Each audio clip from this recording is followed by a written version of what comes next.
toutes et à tous, ravi de vous retrouver. Nouveau numéro de la Maison France 5, notre périple en Corse continue.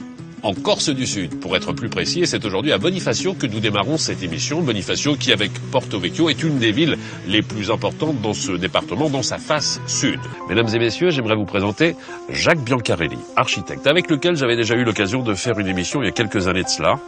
Vous avez un petit peu grisé comme moi. C'est vrai, le temps est passé et je suis ravi de vous retrouver quelques années après parce que ça a été une très très belle expérience. C'est pareil qu'on se bonifie.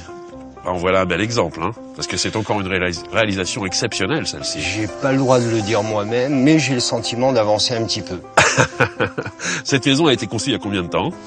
Il y a 4 ans maintenant, elle a été réalisée, finie, il y a 2 étés. Corse, toujours en compagnie de Jacques, nous sommes dans l'espace télé, un espace un peu plus confiné, et si nous sommes là, ce n'est pas le fruit du hasard.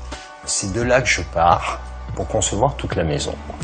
Pourquoi? Parce que lorsque je viens la première fois sur ce terrain, je repère cet endroit et je veux, comme une espèce de cocon, créer un espèce de cocon sous terre sur lequel je veux rester le plus longtemps possible. J'ai donc imaginé l'espace vidéo. Ici, peu de cloisons, pour ne pas dire pas de cloisons. Pas de cloisons, un système de structure porteuse. On a voulu que qu'il y ait un dégagement total. Fuit au maximum, bien entendu, sur l'intérieur et sur l'extérieur de la villa.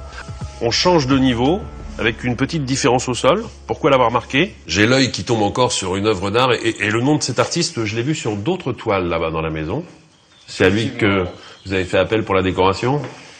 C'est un hasard, c'est une rencontre. Un jeune artiste breton qui on a partagé une vraie passion de l'art d'une manière générale. Et je lui ai proposé de faire plusieurs réalisations dans la villa. Donc c'est Vincent Dorner qui est vraiment quelqu'un à connaître. Très très joli. Hein. La Maison France 5 se visite aussi sur france5.fr.